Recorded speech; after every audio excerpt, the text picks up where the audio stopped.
আজকে শুধু মাছগুলো সাইজগুলো দেখো, একদম পুকুরের মাছ, 5 কিলো 6 কিলো করে এক একটা, বিশাল বড় বড় সাইজের কাতলা। একদম ফোনে দেখছো বলে মনে হচ্ছে এরকম বহুত বড় বড়। আর এরকম সুন্দর সুন্দর মাছের ভিডিও দেখার জন্য আমার ইউটিউব চ্যানেলটিকে সাবস্ক্রাইব, লাইক, কমেন্ট, শেয়ার করতে ভুলবে না ভিডিও সবার আগে পেতে হলে।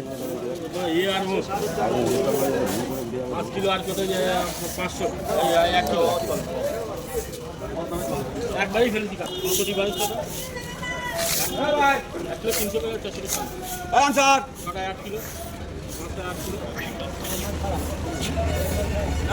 একসাথেই কাটা ফেলেছি, ছটায় 8 কিলো হয়েছে।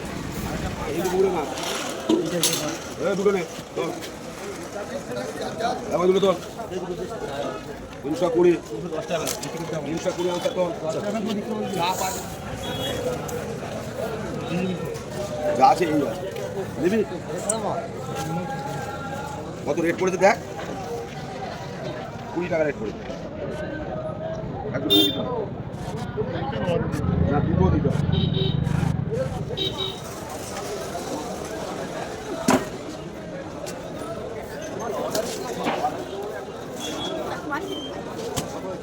তিনশো কুড়ি আনচার।